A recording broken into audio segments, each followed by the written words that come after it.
Salut, salut, rebonjour, rebonsoir, bonjour, bonsoir. Ivana Masao, mon écran vidéo. Ça va faire à peu près une semaine que Nigidze upload une vidéo, mais désolé. J'ai un peu de contretemps, mon cas, c'est ça que mais je pensais que soit ma vidéo par semaine, au minimum, par semaine, mais malheureusement, j'ai eu trop de boulot et je devais, enfin,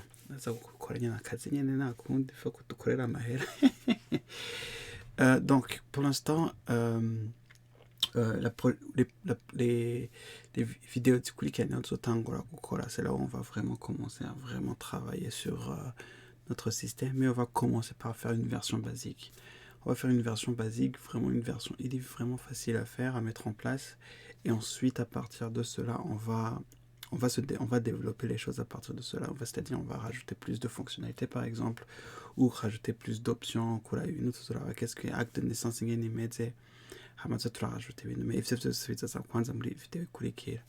pour l'instant, j'ai besoin de parler à ma fonctionnalité application chez acte de naissance de Wi-Fi. En parlant de fonctionnalité, je ne veux pas dire plus en mais qu'est-ce qu'on va tout faire, qu'est-ce que application yacu iteza kubifise kuvuga tuvuga ati ça c'est une appli qu'on peut déployer, ça c'est une appli que les gens peuvent utiliser. Niyo muzoza murabona ingene izi process. Pour l'instant je suis nzoba ndi jeni namwe muza muri mwenyene, vous savez que les seuls développeurs, mais je pense qu'à un moment tout muzoshobora namba mufise umugenzi mushobora kuba muriko murigana en même temps vidéo mushobora gukora en même temps, mais nzobera ngene bigenda ngene bizogenda. Ok, donc fonctionnalité ya mbere nshaka kuvuga ni API, c'est-à-dire API ni wa murongo ndawita umurongo narawuzi ngenda vyita mu kirundi, mais ni kuvuga une façon ngene les agents twavuga muri vidéo ya mbere, comment ils vont interagir avec notre système. C'est-à-dire ama API twifata ni nk'imirongo canke des lignes à partir desquelles les gens peuvent interagir. C'est-à-dire urashobora kuronka API ituma winjiza les données zituma zigira acte de naissance, on va ni créer un acte de naissance, il y a ni API imwe modifier un acte de naissance, il y a ni d'API hama kuronka acte de naissance isanzwe ibaho kugira uyibone namba ibaho nari ni API. Par exemple, si tu veux rechercher un acte de naissance, il y a ni API. Urumva il y a des API. Ica kabiri azaba ari sécurité, on va venir. Ica gatatu exploitation, ica kane audit. Reka dutangure kuri API. API niho nako ndabwira ni nk'umurongo urabona nagize enregistre acte de naissance abisigura bayita post API. Urumva iyo ni nk'uwo murongo utuma umuntu ashobora enregistre acte de naissance. Dufate umuntu ari nko ku gatumba twarakoze API.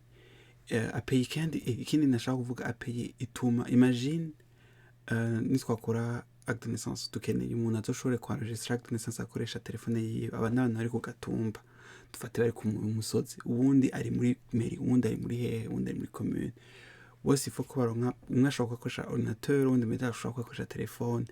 Urumva il faut un moyen yo kwinifya ibintu mwene ivyo kugira bashobore kwinteragir na système yacu. Urumva niyo nyine, urumva API, urumva ni enregistrer API, ni post API ituma d'enregistrer un acte de naissance. Nina yigira mu twayikora muzo bitaho cyo bisigura API. Vraiment c'est un truc, fata nko ça te permet d'interagir avec la base de données. Nama muzi kora la base de données ou tabizi arashobora kunyandikira muri commentaire, je ferai une leçon sur les bases de données. Urumva nko connecter sur ma base de données, urumva hako we connecte directement sur la base. En fait, ni le serveur, il connecte à la base directement. Mais derrière, on donne des API que les gens vont faire pour interagir avec notre base de données, si on peut dire.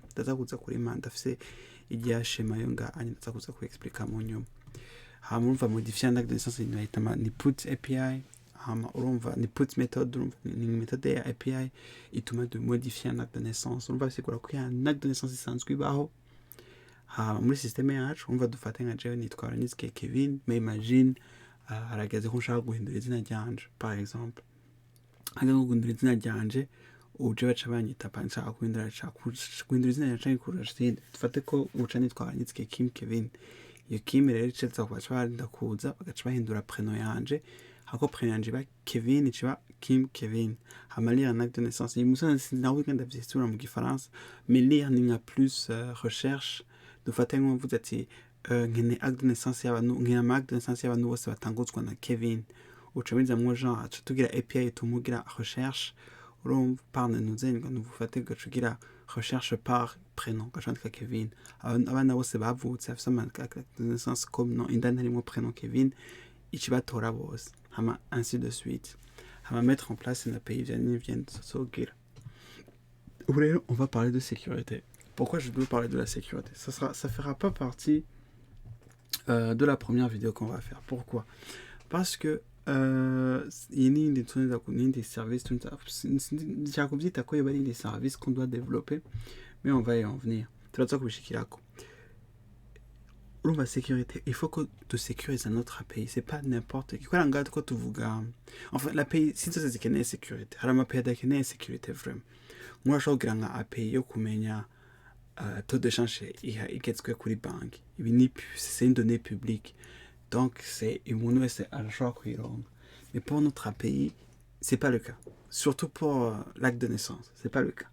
Peut-être que le gouvernement peut décider que il va y a un truc public, mais je pense pas que c'est des données il peut pas être public parce que c'est des données privées. Quoi là muri acte de naissance harimo amadonnées privées uramenya izina ry'umuntu abavyeyi biwe aho yavukiye urumva ibi c'est des données privées.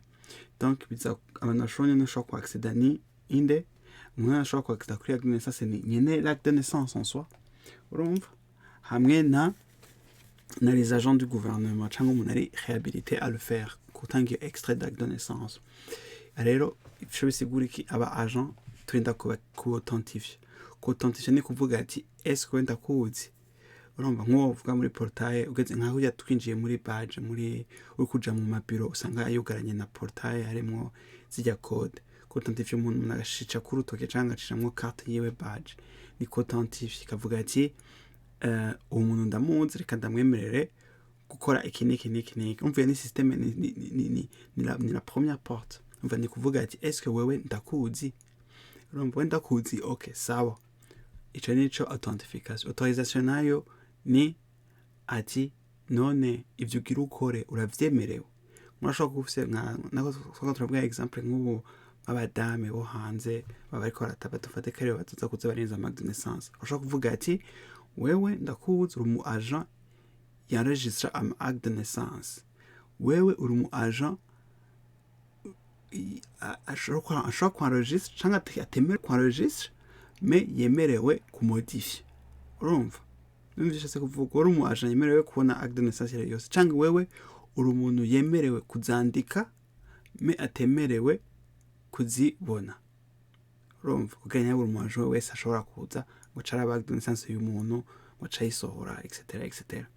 urumva ivyo ni ibintu vyose dushobora gushira en place imva ni authentification dufate nk'uwe nakumenye wemerewe kwandika autorisation naco nico wemerewe gukora ngo ushobora kwinjira muri building ya banke uri umukozi wayo mais utemerewe kuja muri coffre fort kwera winjira muri coffre fort ni autorisation uvuga ati nakumenye mais est-ce que wewe uremerewe kwinjira muri coffre abandi baremewe kuja muri coffre naho fo umenye c'est suite authenticité ça niyo place tuzogira kugira abantu ntibashobore kuza barafalsifya acte de naissance yacu ivyo nzorengene tuzobikira urumva acte de naissance yacu izosohoka ku rupapuro izo ifise tampon yemezwa ko yari extrait ya vrai atari umuntu yagiye gukoresha mu buyenzi ndabeze kuvuga mu buyenzi korandika abantu bashobora kuja ko niho numvira ngo baje gukorera ibintu ngo vya forme mu buyenzi urumva etc.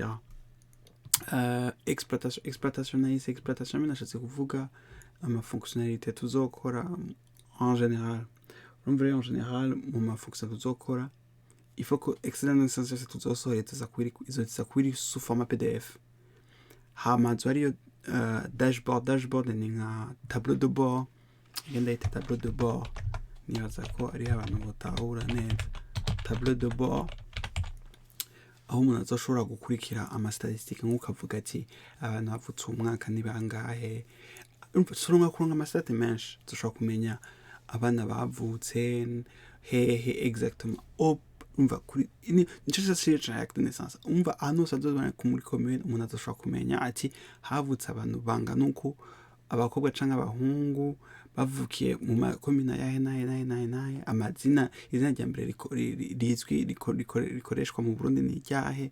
Urumva uko niko dutanga kuza turamenya ama statistique ku Burundi ibintu mwe n'ivyo, ukamenya nko ku mwaka havutse abana bangana uku. Urumva utarinze kwimena umutwe ngo tuje mu makomine ngo gutraye madone, umva bizo ari ibintu vyoroshe kuronka. Par exemple aho gurazi nibaza ko twoca dukorana API iri public ituma abantu bose dushobora kumenya nk'abana bavutse nk'ayo madone en temps réel ndazi ibintu mwe n'ivyo. Hama ikindi mettre en place un système de versionning, ivyo tuzobiza ko ni version ituma dufate nk'uko twakoze application yacu nk'ubu tuzokora application isanzwe iri basique atana security irimo, twite version 00 beta, hama tugira indi version iri hejuru irimo security ibintu byose etc. Application izogumbira ikirevoluwa yevoluwa ivyo kugira vyevolue. Bisaba yuko mettre en place un système de versionning. Ivyo bisigwa sana très nous komeye kandi no kuronka akazi kenshi barayigusaba ko tuyimeze yitwa Git, tuzoyigarukako. Hama kwanza niyo tuzoherako n'ubunyene muri video ikurikira muri rya version basique dusha tugira nuzenya Git. Hama sinzoyi explica, mushaka ko ndaexplica ntumzenya mashakura mu byandike muri commentaire canke hari ama video menshi ama tutoriel menshi ndoshobora kubarondera amarira menshi mushaka yo gukurikira ingene Git ikora. Hama mukeneye tuzoshaka un moment peut-être tuzogira session aho nyene nazarabereka ingene bikora buhoro ana one to one nko ushaka kubivuga. Deploy dans le cloud, ivyo ni ibintu bishasha. Urumva iyi application yacu tuzoyi deploy kugira itone dans le cloud. Ivya cloud no vyita nk'ukumengo ufise imashini ana nkesho bavuze ati ngo ufise serveur, abantu bashobora kugura ama serveur bakainstalla sur place. Urumva kenshi n'ingane usanga nk'ama application ya gouvernement atagikora kwera barinda kugura serveur ugasanga $30,000. Muri izo $30,000 ngira bazokoresha nka 1% ya serveur. Urumva ari ibintu byinshi gose. Iyo turi dans le cloud ni nko kuruwa imashini. Fata nk'ufise imashini nk'umunyaguzi imashini ya $30,000, mfata naguzi imashini ya $30,000 menguresha nka 1% gusa. Urumva mbese 99% ntariko ndakoresha. Cuimbra imagine rero yamashobora kuziluwisha. Urumva rero nivyo ama company makomakomeye yaciye atangura kugira yitwa Amazon, ni muzizwi Amazon, yindi yitwa Azure, yindi yitwa Google Cloud, yitwa GCP. Urumva muzenda gukrea ama compte kuri amanuza kenshi baratanga amahera ya kwagusa ya demo, mvuga ugasanga uronka nka $300 za demo kuri Google Cloud canke Azure etc. Même ushaka muzoshobora gutuna iyo application yacu en local, mais je vous conseille vivement ko mumenya ku deployer dans le cloud kandi nivyo tuzogira muri video. Hama utiliser un de project management, iki ni kintu nagiye mu au tout début de ma carrière sinigeze ngenda mu bintu bya project management ku ma projet IT, mais uko bunga ivyo ngezemwo ubunye nivyo ngezemwo kandi ndabona yuko ndacarimenya nanje ndacandiko ndiga ibintu byinshi, mais narabonye un tout petit peu comment ça marche. Hama je continue à m'améliorer. Umva nanje navuze ati reka ndayashite muri video kugira tuzobigira ukonye natwe, hama twese tuvyiga hama tubimenye. Yora un outil nzosigura ingene bikora vyose. Urumva iyo ni exploitation. Après hari ibindi bintu byinshi tuzokora muri exploitation kina nashaka kumenya, nashaka kwandika portail aba agent bashobora kwiconnectako kugira bashobore kuzo barinteragir na système. Ivyo tuzobigaruka ko mu nyuma kwera avant même d'interagir faut bikora ata batenda guca ku indi page. Ivyo tuzoja tubikora mu nyuma nzobasigurira. Okay, iyi nyirindi video haraske ama outil rero, haraske audit. Niyo nashaka kugira audit nigenda umwanya kuri developer audit. Il faut que de trace à chaque action izobera kuri système yacu. Dufate umu agent aje akiauthentifier akiautorize dufate akavuga ati je nshaka amarecherche azogira avuga ati nkeneye kumenya acte de naissance ngo ya naka canke nshaka meje kumodifier acte de naissance ya naka canke meje kusoma message canke meje kwanisha. Il faut twaregistre acte de naissance ya naka. Il faut que twaregistre aya madone yose agenda aravuga ati twusha kumenya ku musegonda ati wewe naka kuri uwo munsi waraje urandika acte de naissance, waraje urasoma acte de naissance. Kubera iki? Parce que c'est pas tout le monde yemerewe gukora acte de naissance. Il faut que tumenya ati ni naka yayinjijemwo muri system canke ni naka yamodifiye iyo nuzanya muri system, kandi il faut que abantu bafise ubuhasha bwo gukora ivyo bintu. Niyo mpamvu ikintu ca sécurité muri ivyo bintu gikomakomeye, kubera c'est pas tout le monde azoba yemerewe gukora ivyo bintu, kandi c'est pas tout le monde azoba yemerewe kuza kumodifiya acte de naissance. Uti rero ivyo mushaka, nari n'ama-outil nshaka ko muzotereshaje kugira mugire. Iya mbere izoba yitwa TeamCity, muzozitereshaje hama turazizako, urumva muzinstale ku mashine yanyu, kugira ngire Google kugira nshobore kubasigurira, kugira ndabereke ivyo bintu vya TeamCity. Urumva TeamCity urumva ni logiciel ituma dushobora kuransa bayita CI/CD. CI/CD urumva ni continuous integration for DevOps. Quand on va développer notre application, il faut pas que tuta umwanya mwinshi turiko tura deploy. Imagine twagize version 1 ya application yacu, ou dukeneye kurungika version 2. Il faut pas qu'on perde du temps, kandi kwera il faut pas que version 2 izanye amabug atuma version atuma système yacu idasubira gukora. Urumva c'est-à-dire il faut que dukora ikintu c'igitwiyo, toi turi sûr que quand on déploie une nouvelle version de notre application, atama bug ahari, amatest yose bigenda neza. Urumva kandi biba biri vraiment facile à déployer une nouvelle version sans souci. Urumva izo bari TeamCity, urumva iri gratuit, murashobora kuyitereshaja ngahanye, iri gratuit. Gusa rero ni unlimited users, kubera uzora umuyuzi umwe umva nangorane, urumva y aura pas de souci. Hama ivyo tuzoya ko vy'ama build agent vyari vyo na build configuration. Iyi nishaka ko muteresha ni azoba sur un compte Azure, AWS ou Google Cloud ou sa machine locale. Ni application qui se tourne. Mais je préfère avoir un compte Azure. Je pense même que c'est gratuit. Tu as ma crédit.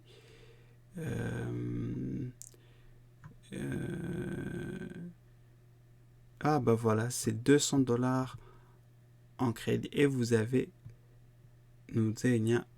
12 mois of free service. On va, c'est déjà cela. Je pense que pour notre histoire dépend.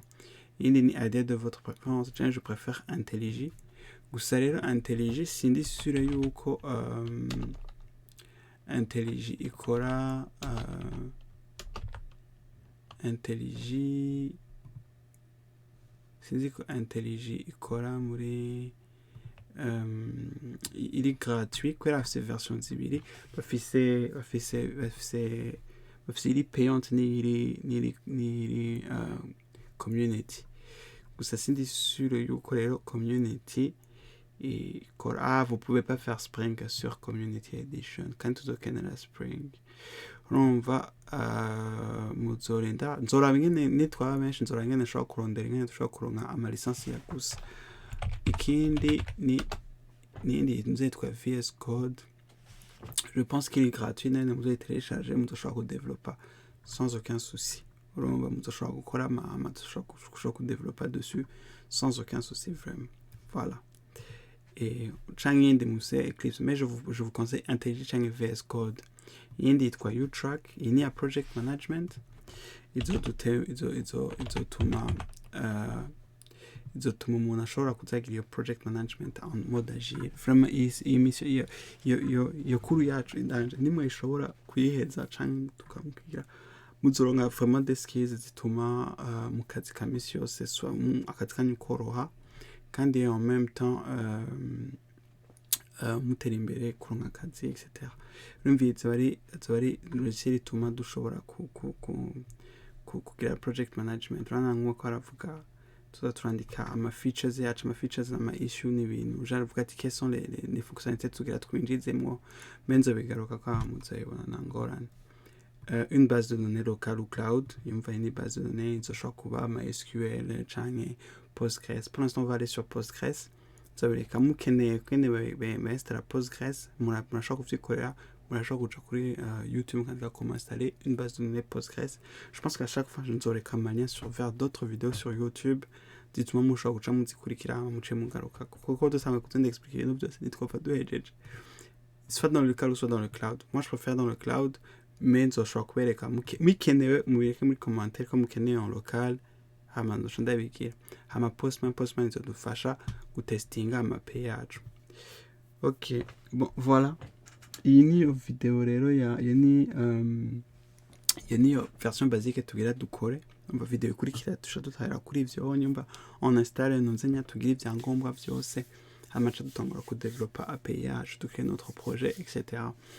Version basique rero ni tuba dufite notre serveur iri ngaha irikiratourna hama ina machine mva mwaje bari ngaha nye karakora umwe agira ya API igere nako ndababwira uyo nyene par exemple karavuga ati shaka kurama acte de naissance yose ahetswa n'izina ryitwa Kevin canke iki acayiro acte de naissance canke umuntu ari specifique uyu nawe n'umuntu ari kanenregistre acte de naissance avuze ati shaka kwinjiza acte de naissance shasha y'uwo muntu yitwa naka na naka hamwe n'undi yagira acte de naissance avuga ati shaka kumodifier acte de naissance y'uwo naka naka naka hama mvuye système yacu ishonga ama instruction hama igacentre na base none gacikenda gukora ama modification mva ari get ikigenda kurondera muri base de données iyo information hama igacitanga kuri uwo muntu ari post icifata iyo information igacenregistra muri base de données hama ari put icifata iyo modification yo gukora igacikora muri base de données hama ainsi de suite hama nibaza yuko pour l'instant ari sawa hama je vous vois dans la prochaine vidéo mais pour l'instant il faut installer le logiciel nababwiye nanje ubunyengera ndazitelecharger d'ailleurs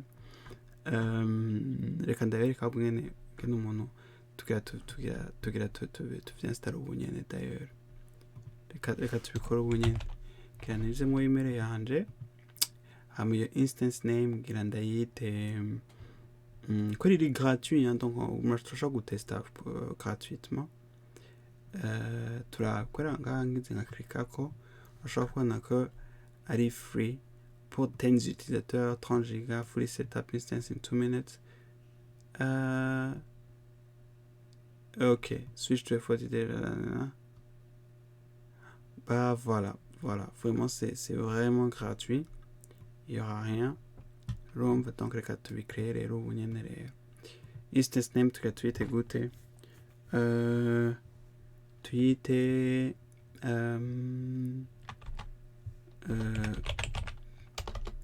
Burundi Gov icaitwa Burundi Gov U-Track nuze cengira uko tugira get started for free urumva aha canke ngo nje kurama mail yanje kurama mail canza cikira ati verify and go.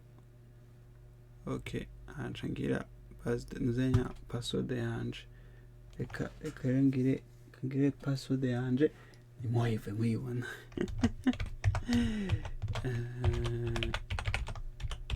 ngire password yanje rero ok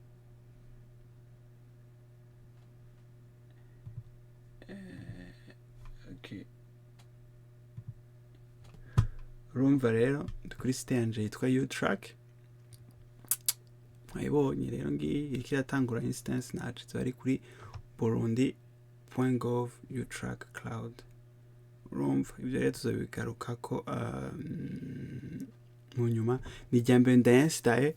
Urumva on va explorer ça tous ensemble ama tuzobigarukako nangorane kambe ndayikira ngaha ikurikira dukeneye ni yahe navuze ko tuzokenera TeamCity TeamCity ni ama test TeamCity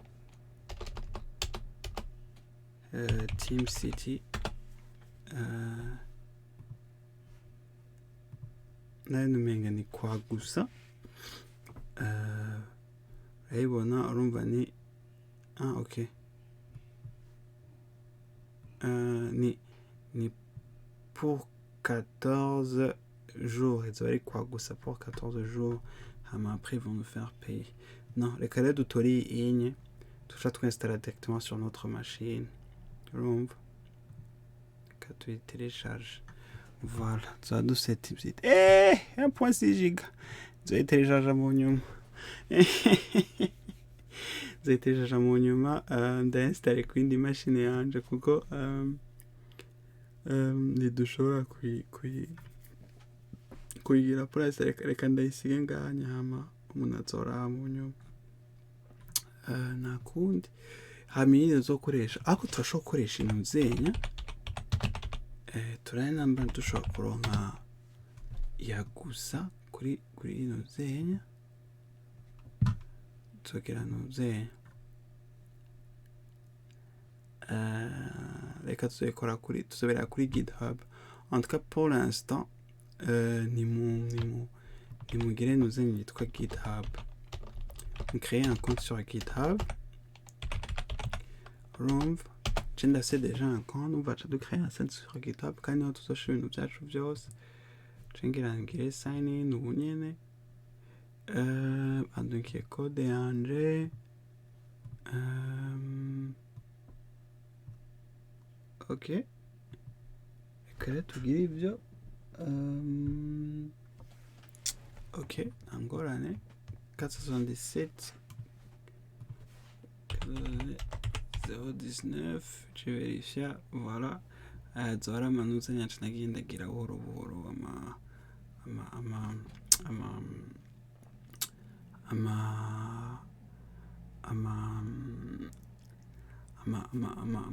niya outil de versionning yacu umva natuzobika notre code umva c'est des repos repo ntubika amakode yawe urabona nka par exemple ngaha n'amakode nanditse kera en 2019